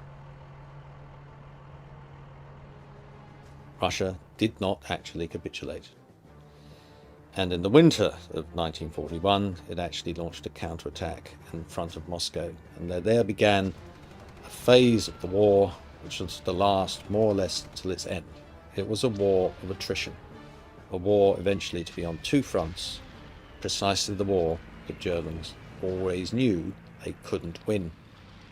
By 1944, the tide has turned in favour of the Allies. Beginning in 1943, the American Air Force and the RAF, the British Air Force, were mounting 1,000-plane raids against Germany.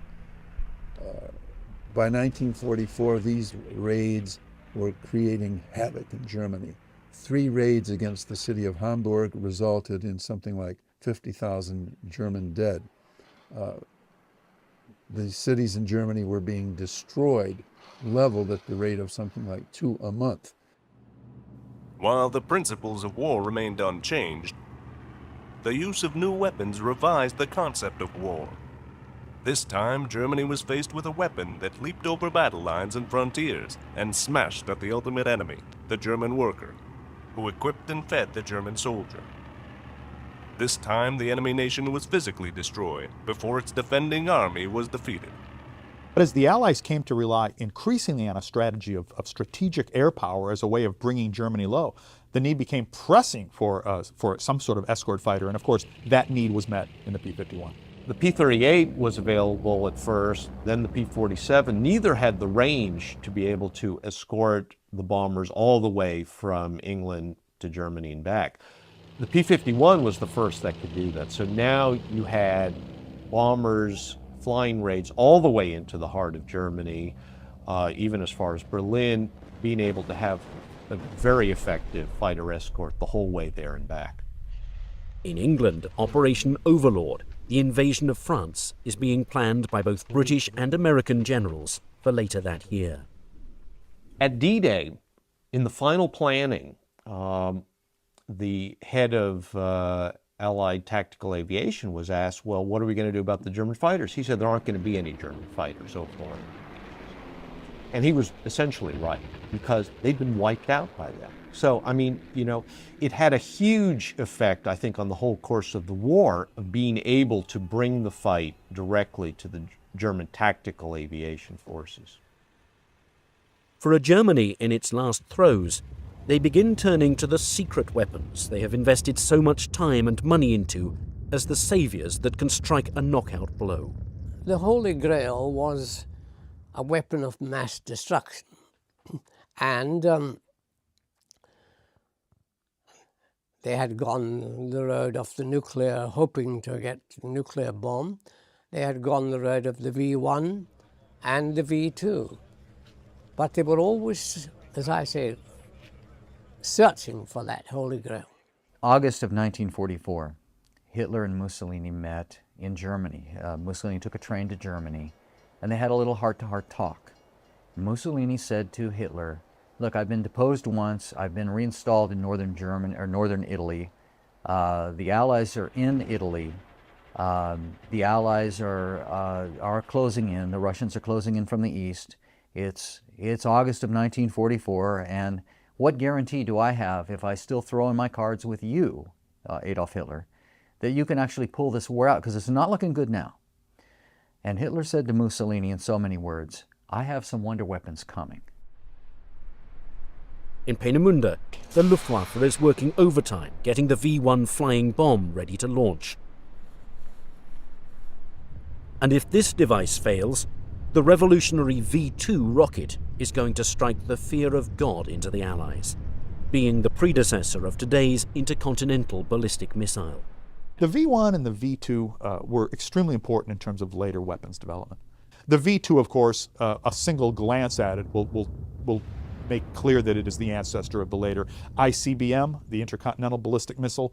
But perhaps even more than that for most Americans, it is clearly the ancestor of our NASA effort to reach space. The target for both these weapons is London, where no one will be spared. Britain's ally, the United States, is also set to receive a deadly dose of a different type of wonder weapon. The Americans were using Great Britain as an aircraft carrier to bomb Germany. Bombing England or bombing London alone, the British may have said no more, but there's no guarantee that the Americans were even going to let them do that at this point. They were so intent upon crushing Germany, and they had the Russians moving in from the east. So for a lot of political reasons, you have to stop this at the source. So the Germans were interested in bombing New York City, number 1, Moscow, number 2, and London, number 3. In order to strike fear across the Atlantic, the America bombers are being hurried along. As development continues, the Nazi leadership is hoping to get at least one of these planes across the ocean to deliver a fatal blow. The Junker 390, which was tested in a flight that managed to remain aloft for something like 12,000 miles, which would easily have made a round trip to the United States. And one of the practice runs they ran within 12 miles of the U.S. coast. The Germans even had another bomber in their plans, and that was a Messerschmitt plane, the ME-264. It was also tested and very likely could have struck the United States. If this plan proves successful, the psychological impact could be the German equivalent of the Doolittle raid. Yeah, the targets for the ME-264 would obviously have been preferred to be military targets. But the propaganda value of simply dropping a few bombs on New York would have had an amazing effect both in the USA and on the morale in Germany. In the USA, it would have no doubt caused a lot of panic and created a lot of defensive maneuvers within the East Coast because they didn't know if and when the bombers could come back. In bombing the United States, the Germans saw that they could politically damage the United States, damage the American leadership so much that the Americans would reconsider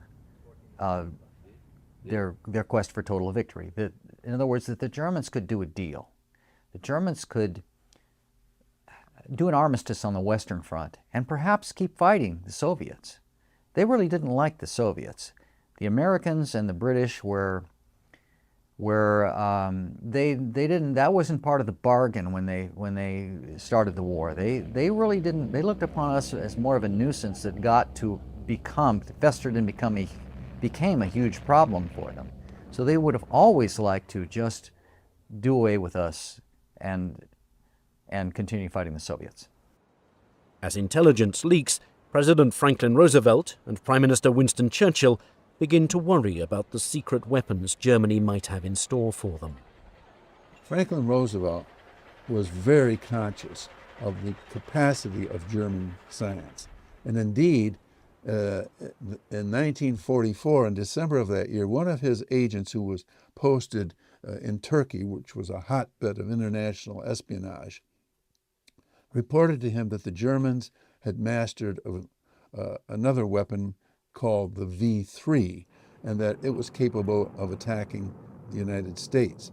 Now, Roosevelt took this threat seriously. In fact, he confided to one of his people that he understood that a single bomb launched in this method could destroy a United States city.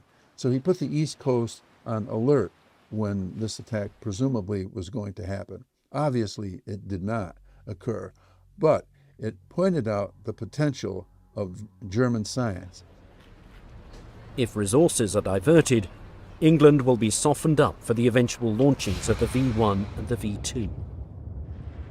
The only thing that Germany does not have on its side is time. By 1944, as the America bombers are being developed, Germany remains in a weakened state. Being pounded into submission day and night by Allied planes taking off from the coast of England, and with the Soviet Union moving in from the east, it's no longer an if, but when the Nazis will surrender. Their factories cannot continue unless a dramatic reversal of fortune occurs. Only a miracle weapon can save them, which along with the V1 and the V2 is hopefully the planes designed to pulverize Uncle Sam. However, just as the project begins to develop, the dominoes begin to fall, lessening the chances that one of these planes will make it up into the skies before it's too late. The first of these is the decision by the Portuguese government to lease the Azores bases to the Allies. Sensing which direction the war is going in, the neutral nation turns away from the German plan to launch the America bombers from their territory.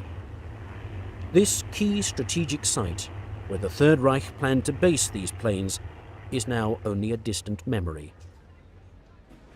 As German cities and industries crumble, Luftwaffe officials are forced to make drastic cuts.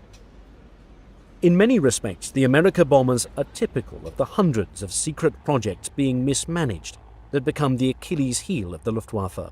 Right up to the last day of the war, they were working on 138 different guided missile projects. How can a nation which is on its knees be expending effort like this? Fortunately for us, they were expending this sort of effort through total mismanagement and lack of control of their resources. And one of the failures of the German Luftwaffe was their inability ever to work out a sane procurement and production process. Prototypes would be built and abandoned. They would be rebuilt and altered by Hitler's order and abandoned, and rebuilt a third time and perhaps put into production as an aircraft very, very different from what the original designers had intended. This took place throughout the war. Compared to, for example, U.S. procurement policies, which become a giant bureaucracy, embodied in the War Department and soon thereafter, World War II, embodied in the Pentagon. The Germans were simply not able to compete on that level.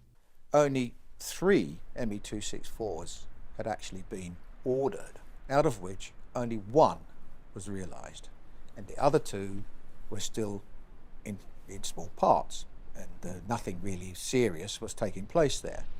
And then out the blue, the RLM, the German Air Ministry, asked if they could produce 30 Me-264s.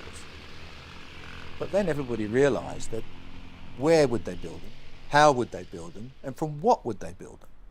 It was really, the boat had been missed on any of that.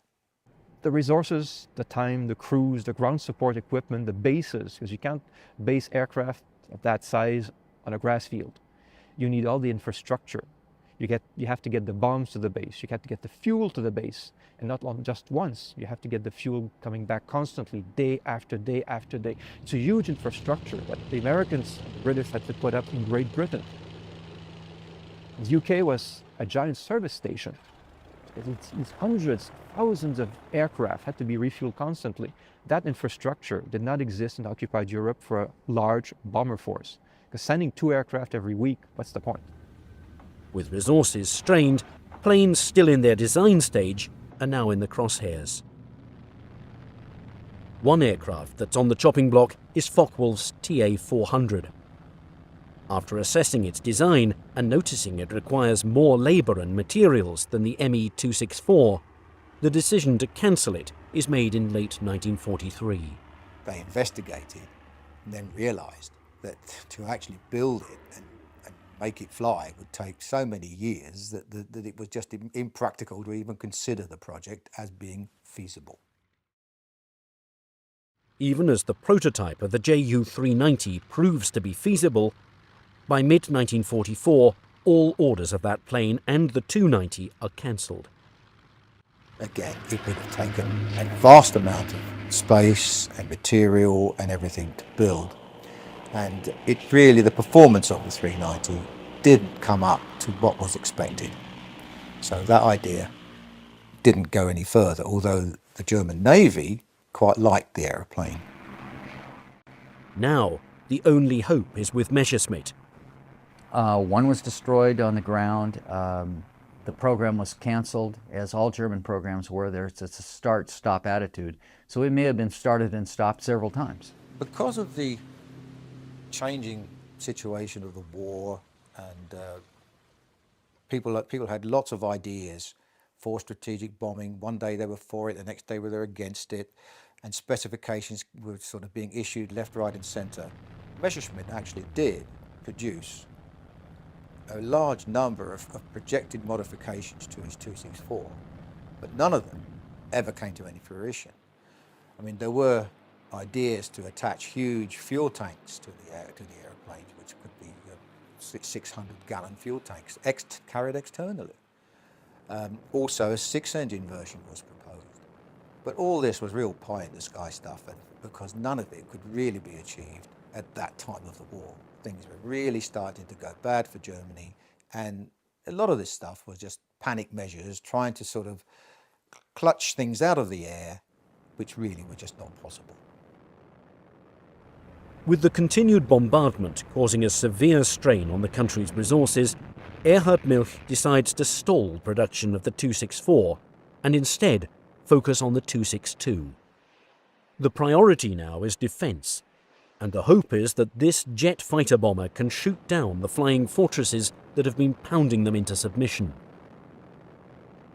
That same year, several Allied bombing raids on the Messerschmitt factories damage all of the 264s beyond repair. By October of that year, the aircraft is cancelled indefinitely. All of these factors combined spell doom for the America bombers. This is a solemn but glorious hour. I wish that Franklin D. Roosevelt had lived to see this day. General Eisenhower informs me that the forces of Germany have surrendered to the United Nations. The flags of freedom fly all over Europe. In the more than 60 years since the Nazi regime was destroyed, many questions surrounding the America bombers program remain unsolved. When we interrogated William Messerschmitt, he pooh-poohed it as if, I really had nothing to do with it. I think they realized they were going down a blind alley with that, really. For a project cloaked in secrecy, rampant rumors begin spreading in the decades following VE Day. One such rumor is the assertion that the Ju-390 successfully made a reconnaissance flight of approximately 12,000 miles from occupied France to New York Harbor. The fact that a Junkers Ju-390 came within 12 miles of New York is something that's said by many sources. It's not just one source. This isn't a wild and crazy guy saying this. This is something that is said and repeated, and I believe to be true. A hypothetical question asked is, what impact would these planes have had if they were successful in carrying out bombing raids on American cities? But I would say that even if the Germans could have put 2 or 3 aircraft together that could somehow make that perilous flight across the Atlantic and lob a couple of bombs into lower Manhattan, I think the political impact would have been tremendous. At the very least, President Roosevelt would have been forced to redeploy anti-aircraft assets from Britain, where they were protecting Britain against German air attack, to the continental United States. And that might have had some appreciable impact on the future course of operations in Western Europe. If the United States had actually suffered on its shores serious damage from German rocketry or from other transoceanic bombers such as they intended, the probably impact on the war would be that it would have been extended. Given the great industrial, innovative powers of the United States as demonstrated in that war by our production, the development of an atom bomb, no doubt we would have struck back, but it certainly would have extended the war to have the destruction brought to our shores. I wouldn't say a waste of resources, but to a large extent, the hopes of actually curtailing, even annoying the Americans was very small. They might have annoyed them all right, but that would not have been good because the Americans might simply have reacted by bombing the German factories and the bases more fiercely than they did. So in the end, chances are, even that the Germans built the bombers and the bases, they would not have remained in operation very long. They may not even have been completed before they got pulverized. Would they have been able to crack the well-oiled American war machine by 1945? Would they have been able to weaken civilian morale? When you look at the effect of the German bombing of England during the Blitz, it's pretty clear it strengthened British resolve. It caused more of a feeling of we've got to get back at those guys rather than fomenting this attitude of, oh, there's no point, we should surrender. So if you're talking about strategic bombing as trying to sap the morale of the enemy, the evidence is pretty clear that doesn't work.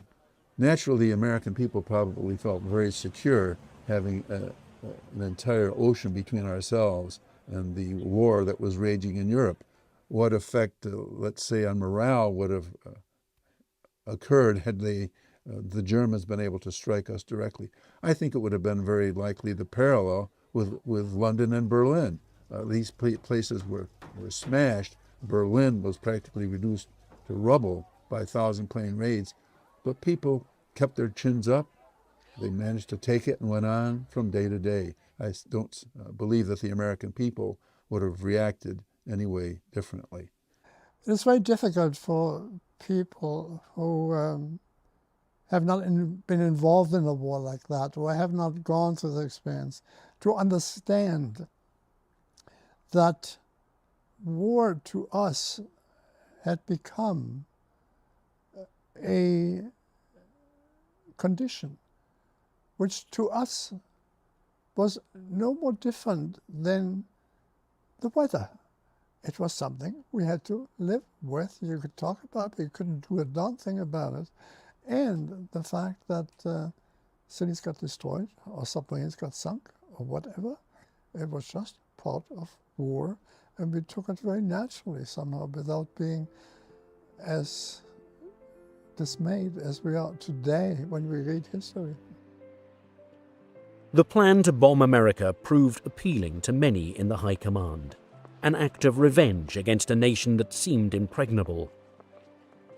Like many other secret Nazi projects, however, a firm lack of purpose and direction existed. The bureaucracy in place at the time